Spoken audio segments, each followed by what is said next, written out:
Right.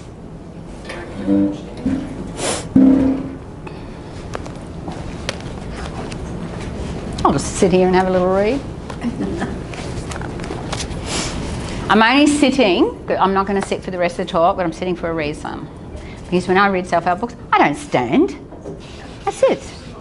So, I'm reading a self-help book. You know my talk subject? Yes. Why 1,000 self-help books won't set women fully free. I write them, so I don't bag books, okay? But I've got a very strong message.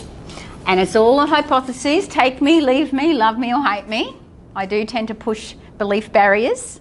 I'm not afraid to do that, and I do that. So yeah, keep your mind open. Actually, it became open when you walked through the door. It's all nicely unlocked. So, if I can, you can too. That's what the book says, basically. It is what the book says, actually. Because I overcome my stuff. Do you notice a lot of self-help books are like that? There's somebody else who overcome something, adversity, and now want to share with you how you can too. Yeah? Hello. But there's usually something missing that they don't know that they missed. Because I know myself. I couldn't have wrote a self-help book until I changed my life. But what actually changed my life? That's the question. Was it what I did? Or could there be something else that actually occurred that most people are not even aware of? How many times do you hear somebody write a self-help book who had a heart attack or some kind of a similar event? Mine was developing epilepsy at the age of 30 and having a grand mal seizure wake-up call because of something that happened during that moment in time. But even I, who's very aware in personal development, like I had been personal development for 18 years before I was even approached with that topic. Hello. Sorry, I got hungry. No worries, no worries. Should have brought some for everybody. I should have thought of supplying that and said free lunch in this room. No worries. Yeah, I had my own wake-up call. But does everybody have a wake-up call? And these people who write books, like they have a heart attack. Now, how many times did they have a good reason to decide to change their life before that? How many decisions did they make that they were going to change their life? Why is that one the one that did? And that's what my whole hypothesis is around. Why is one decision different? What makes a decision be the one that causes the life change versus all other decisions? I don't know about you, but let's go through this. We'll check. If I can, you can too. That was my overall message until somebody interviewed me and I realised that. But anyway, believe in yourself. Who's heard that? No. You are worthy. You are, aren't you? Yep. Plan your work and work your plan. Who's heard that? By the way, when I say women, I'm talking about 4 out of 5. There will always be the one out of 5 that goes, that's not me. And that's okay. And you're probably a leader because you've got a very masculine mind and, you know, think that way, which is really good because I used to be like that too. I used to get stuff done, so I used to say to everyone else, just do it. What's your problem? I just do it. Why don't you just do it? Just do it. Get off your ass, you lazy bugger. Just do it. I used to be called the Nike lady. Anyway. Be consistent. That's all you have to do. Set a goal, plan your work, work your plan, be consistent. What's wrong with you? That's all you got to do. Track your goals. Sure, do you track? Blah, blah, blah. Right? We've heard it all before. So therefore, you should do it. Yeah? Hands up who's read more than 20 self-help books. 100. 500. But possibly, exactly. Me too. So yeah. That's right. So you've heard all this before. Be consistent. Be present. Be present. Enjoy the journey. It's not just about the destination. Enjoy the journey. Be grateful. Who's ever kept a gratitude journal? Yeah, good. Smell the roses. Don't get caught up in all the crap. Smell the roses. Love yourself. The ultimate. Love yourself. That's it. So what's your excuse if you've read it probably 20 times or been told 1,500 times? Do you, deep down, unquestionably love all that you are? Don't compare yourself with others. It's very bad. It's true. It's very bad, isn't it? What'll that do if you just continually compare yourself? How can you compare yourself when there's no other you? How do you compare yourself with someone else? What if that tree compared itself with that tree? You'd always feel like a failure, wouldn't you, really? Because if you perceived that tree, you weren't the same, there would always be a problem unless you were superior. But there's differentness between people, isn't there? Stop worrying. It's the root of all disease. Worry, worry, worry, worry. Does it help you anyway? It doesn't. Does worry actually give you anything? Is there one positive in it? Not a positive unless you want a quicker way out, right? Some people use it as a driver, but yeah, it's not a good idea. that's their perception of worry, isn't it? Yeah. And their belief system right around that. Trust yourself. You are enough. You are. You're beautiful. Who defined beauty? You ever questioned that? Just even that one. Who first said something was beautiful, full of beauty? Who? Who is it?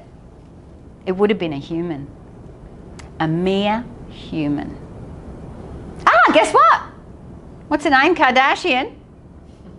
She says, big bums are beautiful. So now they are. It's true.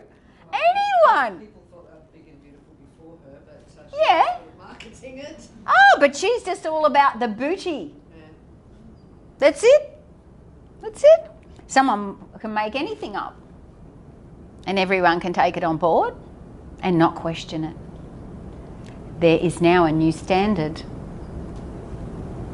You know what I mean? That's how quick it can happen. One human can change everything. Be positive. Be positive. Don't be negative. Just stop it. Breathe. That thing we were born to do, we forget to do.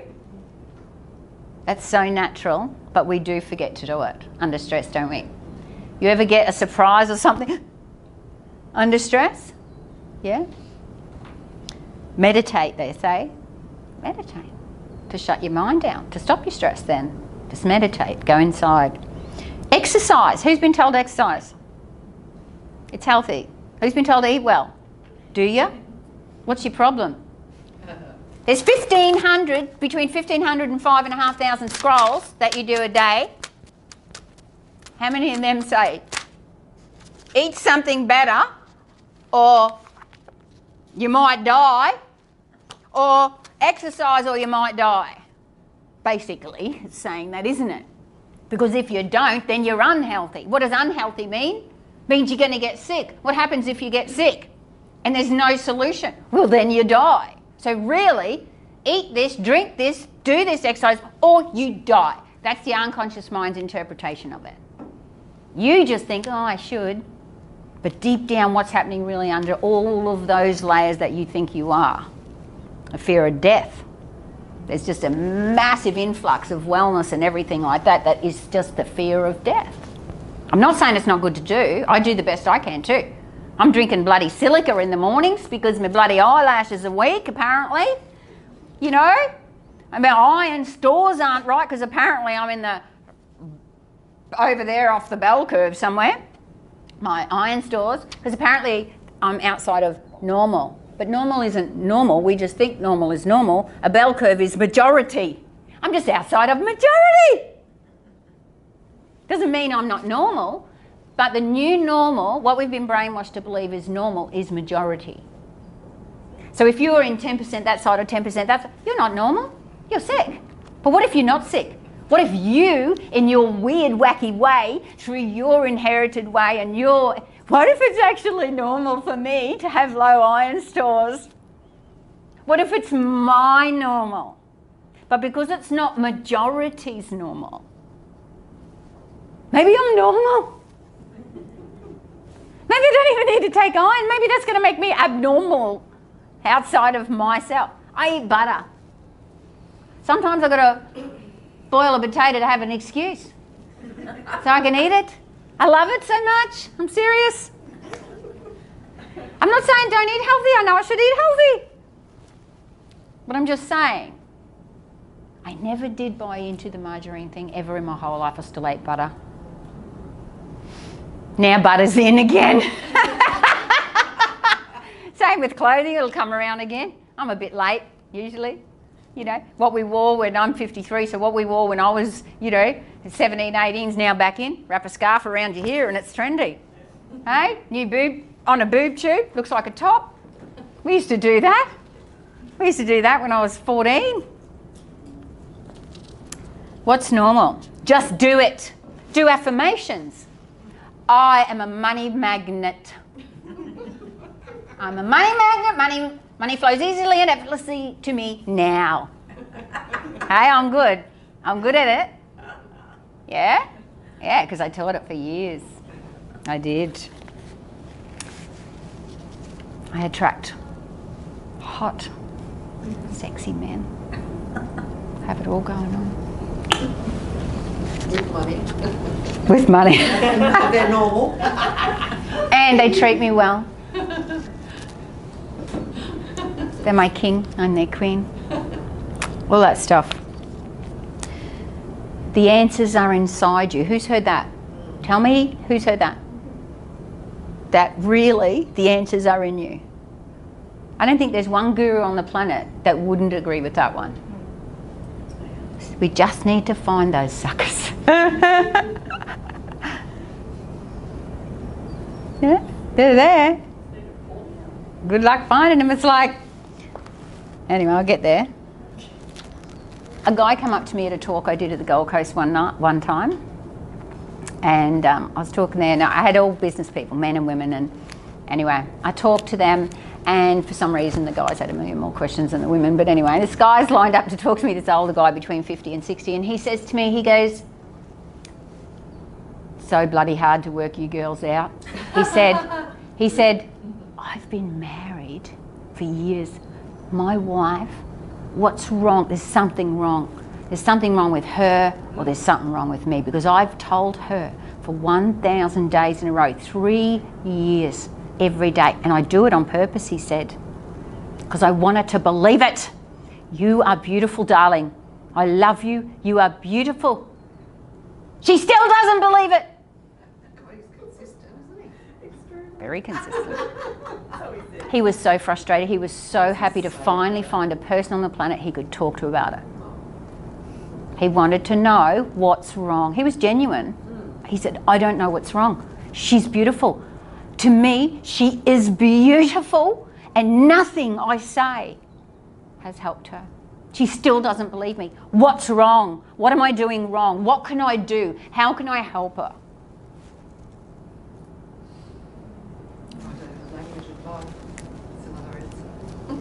It's baffling.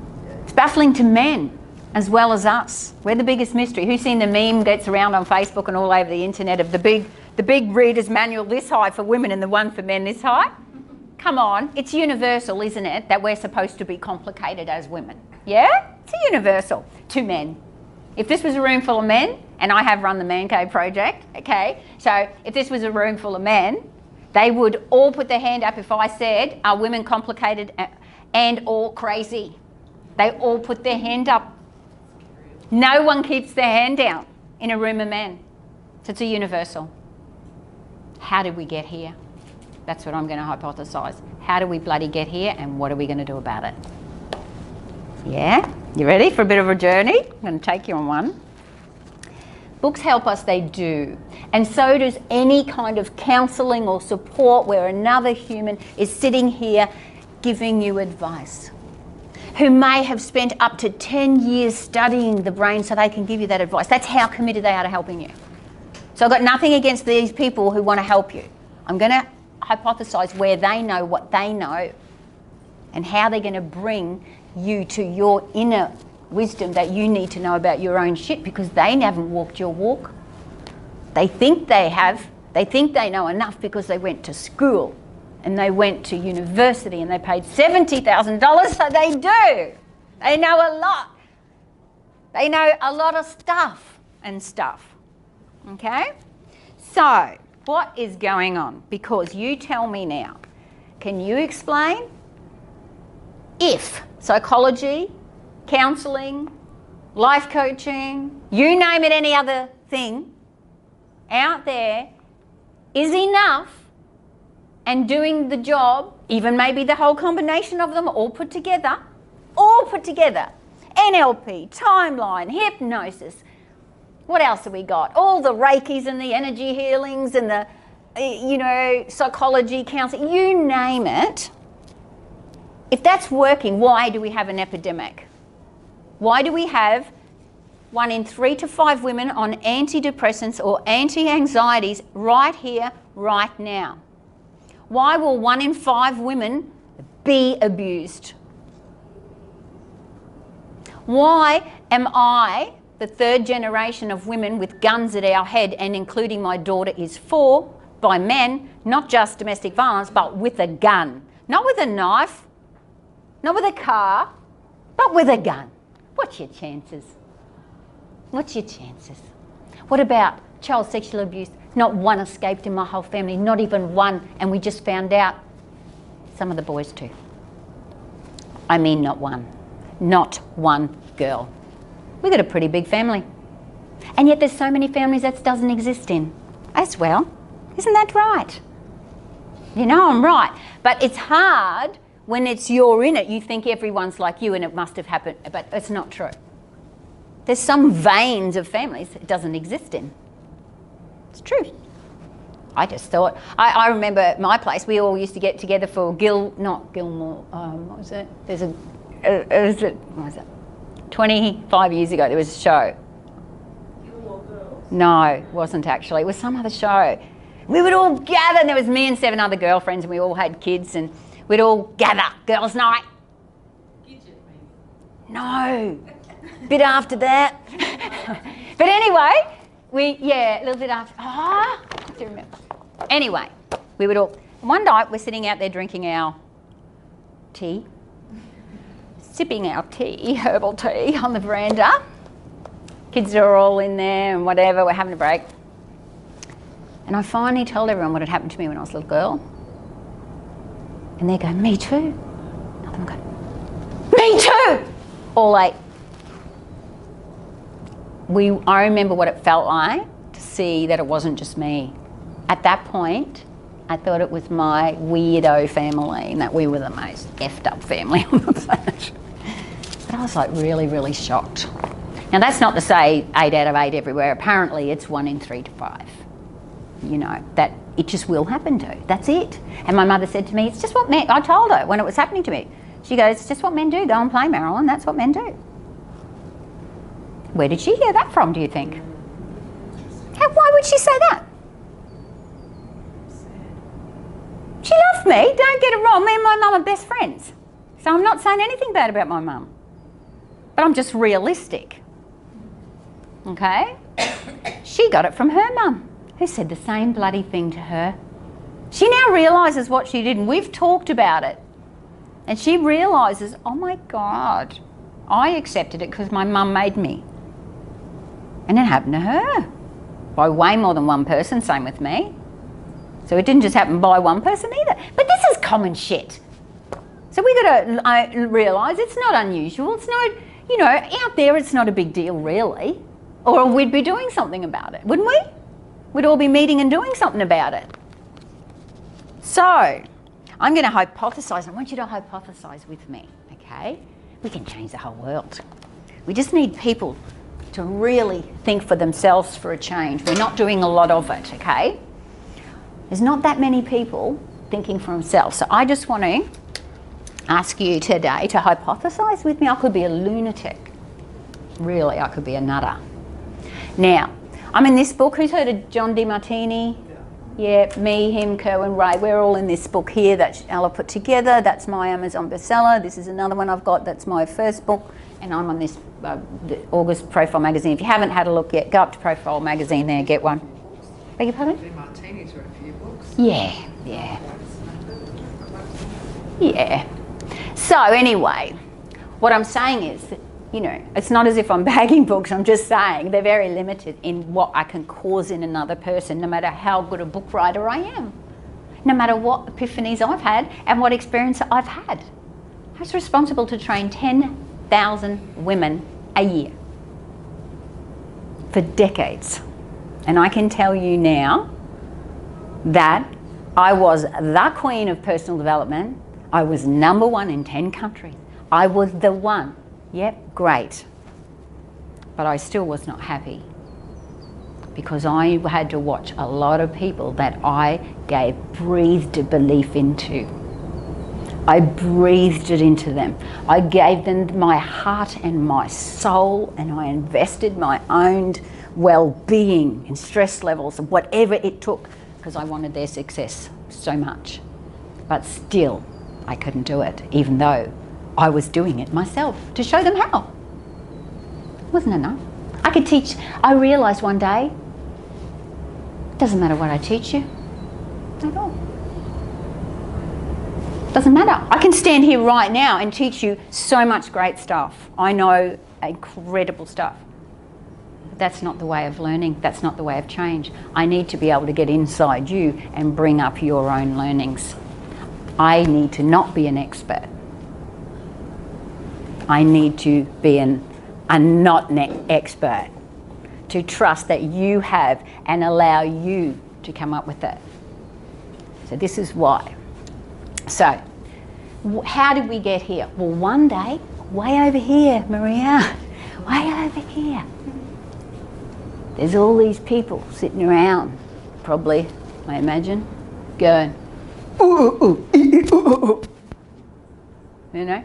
And one of them goes, ooh, round thing, roll, movement, let's get from A to B quicker.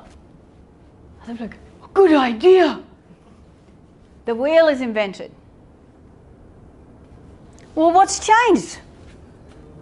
We're still on the same vein. No one's gone around to before, came up with his, because we don't know who it is, came up with the wheel, probably in the caveman days, whatever it was, right?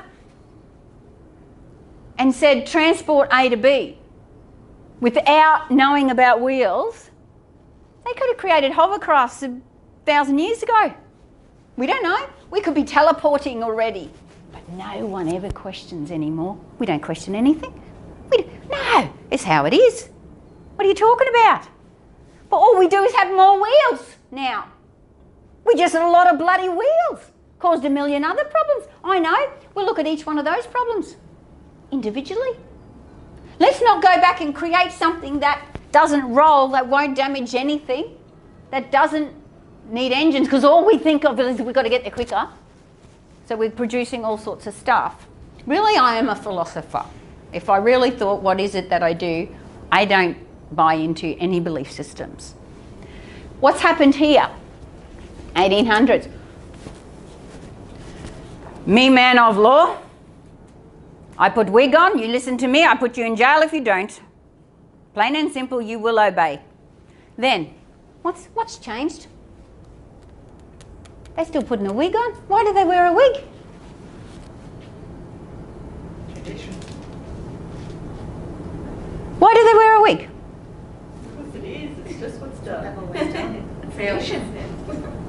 But what'll you do if you see one of those people in a wig like that? Wow. What would you do though if you're in her courtroom and that person's making the decision? Tell me. Take them seriously. You'll be a bloody good girl, let me tell you right now. There's no way you're going to be a naughty girl because there's such a thing as naughty, apparently. So this way, they were going to sort out the good from the bad, and if there was a wig on them, you listened. What's changed? Come on. Have we even questioned how things work? Look, what's changed? Well, it's like we're just not thinking. A lot of us have questioned that things need to be changed, but how? That's exactly right. Yeah, we know things have... It's like, let's do sustainability and whatever you Yeah, I want know, to but do. it's still on a wheel basis. What's happened? Let me tell you. There was endlessness. Endlessness. And then someone said wheel. What? Wheel, development.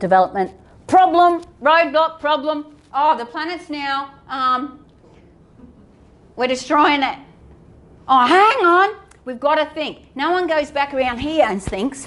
They stay here. I'm in a wheel philosophy vein. We don't question that. That's not the problem. Okay, now what are we going to do? Sustainability. Oh, let's not consider reinventing what we could have missed now that this much time's gone by since caveman days. And no money. Let's not re-look at it. Let's just go, what's the problem now? Let's all meet all across the globe in rooms and stuff. Oh, I know. Those emissions, you bad people, stop it. Oh, but we can't because whatever. Oh, okay. So some of us will and some of us won't. Okay. Some will, some won't. That's the way it is. What's really changing? How many new developments have really occurred? Come on, how many? How many medical, all the millions and millions and millions that we donate to charities, where's their innovations? Only growing organs and things like that. Yeah, but guess what? Did you know this? Landline, I recorded it. Half your genes are patented and owned, and there is zero research being done on them from any donation. I remember when I first heard that, I said, you're a dickhead. Now I know they were right. I'm like, you're kidding me. Now, all the research is on everything but the gene because the genes are owned. What do you mean the genes are owned? Google it, go landline, genes, patented. Your genes are patented, will slip through between 12 p.m. and 1 a.m. Half of your genes. But guess what? It's really hilarious because they're following the basis. One bloke goes, we are our genes. Yeah, you hear that a lot. We're our genes. It's in the family, it's Yeah. in my genes. I hate that. Nah, well, Let's change them. we're our genes. We're destined. It is what it is. You got chromosome Y and a bloody defect on chromosome X, Y, bloody C. Okay, cool. That's it. Breast cancer runs in the family. Let's go chop them all off. We can't get it. Happened to my friend. Something else got her. Different cancer. Gone. Is that the answer? Because what is really occurring? So we bought into this genes. Now they've just found out we're not even that, which I'm getting to, which is the best thing ever. So I think it's really funny that they think they've got the whole world locked up. And we're all silly enough to go to the experts and keep donating because that research is going to find an answer. You show me one. Show me one breakthrough medically in 20 years. Show me one big that stopped large numbers of deaths. Come on, how much money have we donated? Let's donate more and go for a run. I'm in the run, by the way, next week or whenever it is. I'm running. No, I'm not, I'm walking. I don't run very far, right? I'm walking. I'm going with them because it's one thing that I can do, but that's not why I'm on this planet. Because I know not 1 cent of that money is going to the gene itself, and the research is not going into the part I wish they would put it into because they don't believe it exists yet. So, where did your 1,000 self-help books originate? Would you like to know? There's a man. This man. Do you know who this is? No, the father of psychology. This is Wilhelm. Thank you very much. Wilhelm, the father of psychology. He's the man who sat on a chair one day. I imagine it was brown leather. It was a very long time ago. If you look at the black and white photos, looks like he is smoking his pipe. And this is what happened. He goes,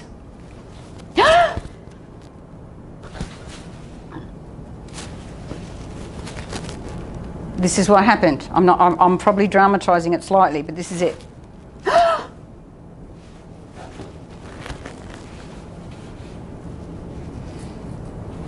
Thought. Thought. Well, he had to come up with a name for it. Called it thought. Names. I mean, talking. Talking going on.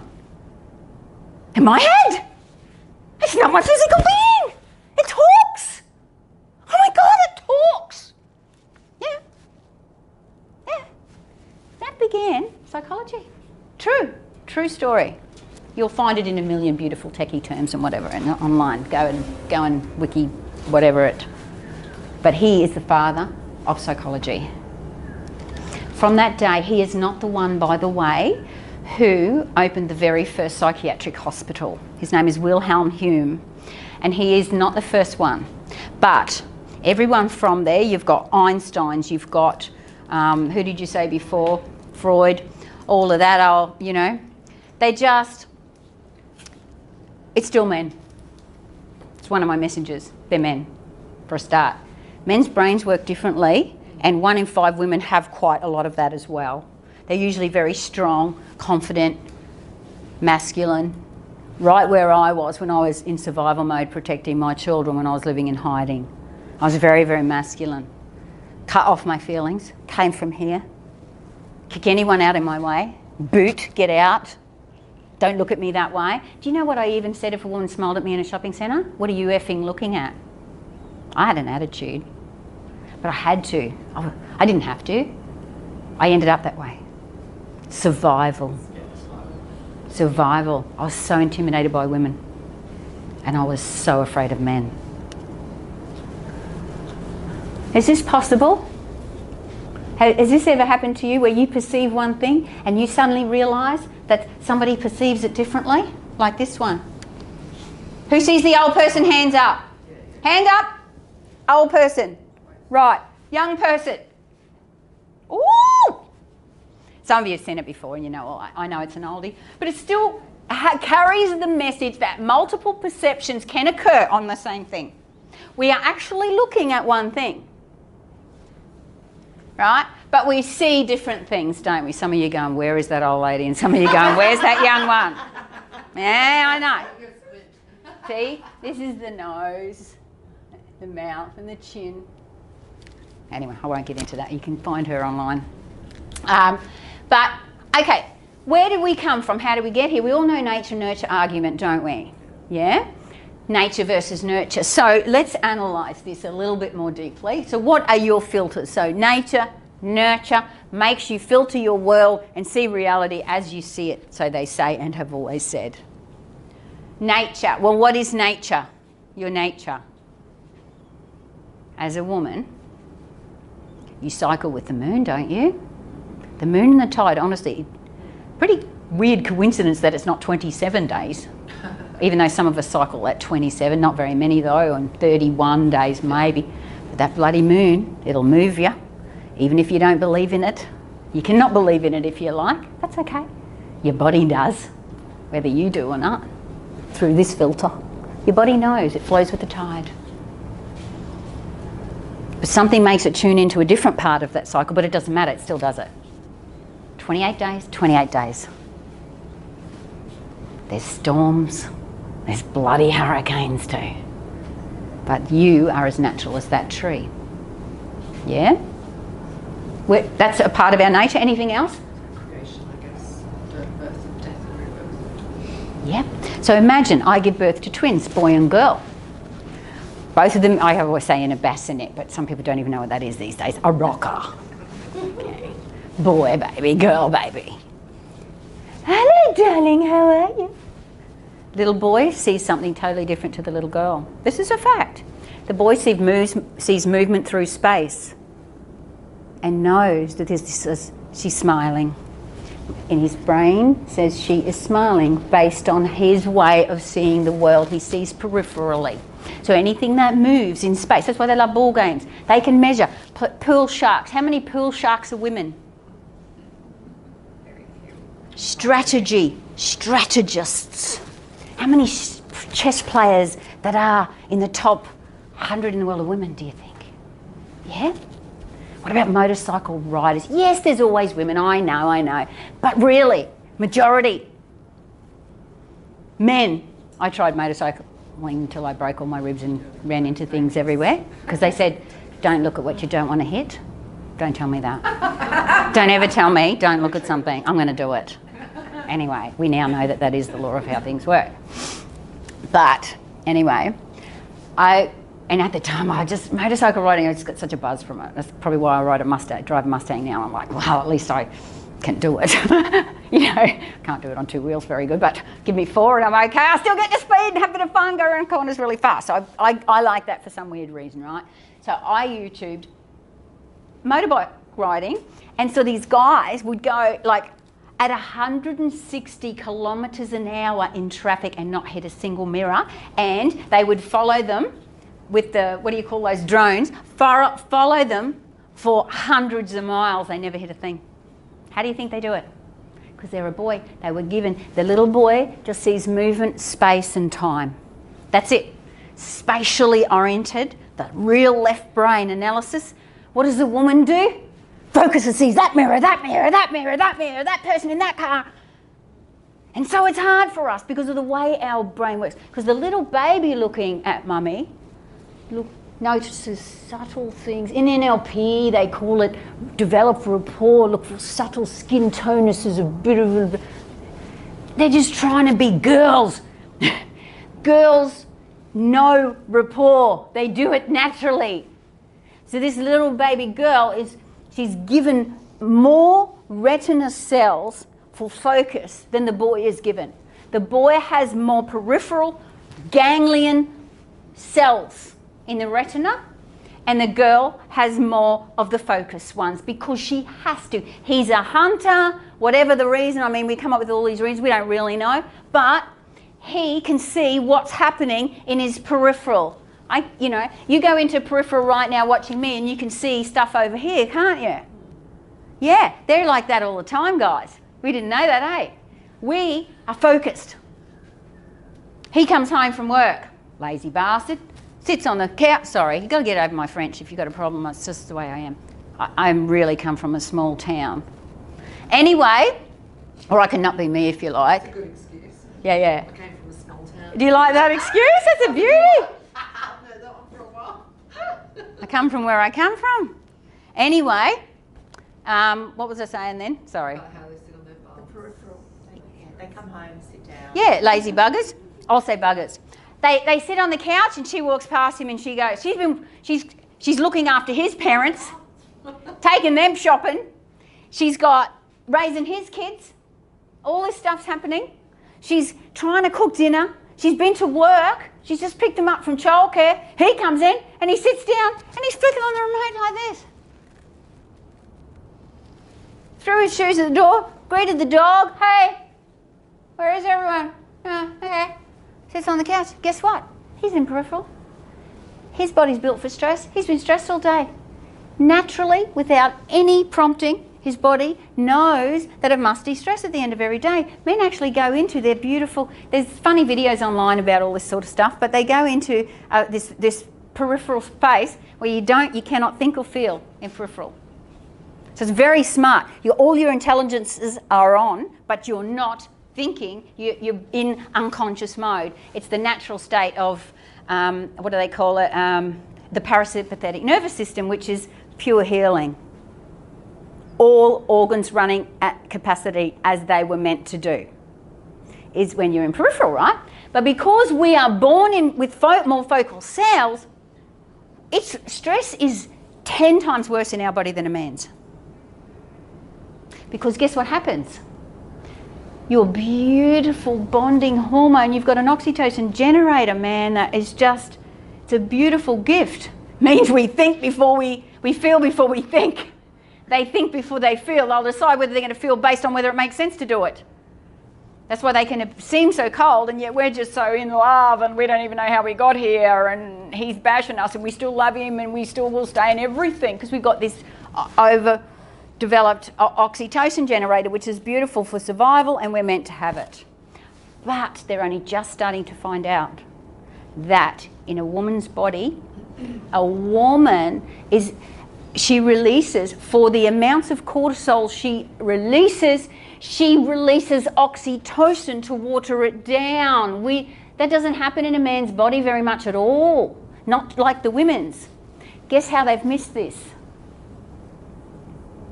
It's only about the last 14 years that they've even tested any of your stuff that in research says women's research data, women's research data has been done on castrated boy mice. Yeah. Yeah. They're castrated at birth because Oprah Winfrey got into loggerheads with the top scientist. Did anyone see this? This issue? She got into loggerheads, absolute, with this scientist. She's on TV and she's going, I just found out. This is a top scientist who passes all his information down to everybody, and they do it. You don't argue with this guy in science, okay? So she got him on and she said, I just want to ask you a question. Why are you not testing on female mice? The fact that you're allowed to call it females in a research study, or your research, you go do your research, if you're one of those people that believe everything you read. Most of them were done by running across the university grounds going, who can we get? Where's a bunch of women? Oh, here they are in a room doing law. You tell me that represents mainstream women anyway. How many women really woke up with a little girl and wanted to be a lawyer? Not that many. Yeah, there's tons. I mean, look, there's tons of female lawyers, but it's not representing mainstream women. So that's allowed. They don't say that, and they don't have to say that. So most of them, if it comes from a university, was based on a classroom in a university where they go get them. They don't go far because everyone's out to prove their hypotheses. Me no different. So they're only going to go as far as they need to go to find what they need, because all they're trying to show you is evidence. That's it. To back up what they're saying. That's it, isn't it?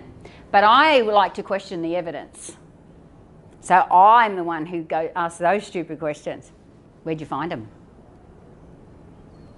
So anyway, up until only 14 years ago, it was allowed to be, all female studies were done on boy mice, castrated at birth, and were allowed, and still we're following the vein of science isn't much different, by the way. Still 72% of studies right here, right now in 2017 are done on boy castrated mice as the female test subject. So I'm not trying to tell you something that is far out and freaky. Go find out yourself. I'll even give you the link. So this is not me. This is what I uncover because I'm a freaky weirdo who does 18 hours a day research some days, right? I work pretty much because I'm here to change the world and do whatever it takes. So for a lot of years I've been joining dots, and I did not bring out my findings when I did not have a solution because I did not want to contribute to the problem. Now, that's how amazing we are. Your body knows how to take the smallest cell in the human body, which is the male sperm. Anyway, that's naughty. The largest, and I'm all about bringing genders together, which I'll explain in a minute, with the biggest cell in the human body, the egg. And they come together and they're one egg. They combine, they're now one. They're no longer two. When they become one, inside you, you amazing creator, inside you. And look, if you happen to not be able to have children, I can tell you now it's just a glitch in the system. Just a glitch in the system. That's it. But if you've got a uterus, right, you do have the parts that know this, outside of having to set a goal. No plan needed. You will do this without even a single thought. You know how to divide that one into up to 100 trillion. Which one's got to be liver? Which one's got to be kidney? Which one's got to be retina? Which one is got to be the toenails. Which one's got to be not just knees, but knobby? Because knobby runs in this family. It needs to be knobby. And you even know, outside of all your awareness, because you only think you're what you are, outside of awareness, you even know, or my mother knew, without any effort at all, how to make sure that I activated ulcerative colitis at the age of 40 like my brother, because it runs in our family. I'm not born with it. It only happens at about 40 in our family. How does that, if we're our genes, how do the genes know not to start expressing from day one? How does it know to only happen at 40? So, anyway, I moved way ahead, but anyway. Hormones. We are what we are. We're an incubator of life itself.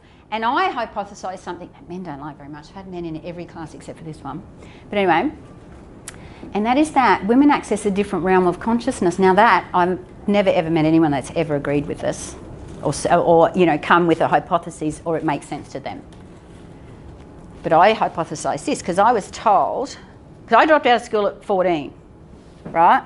So I had to learn a long time ago to think for myself. I can take the most complex structure and find the simpleness in it, because I had to.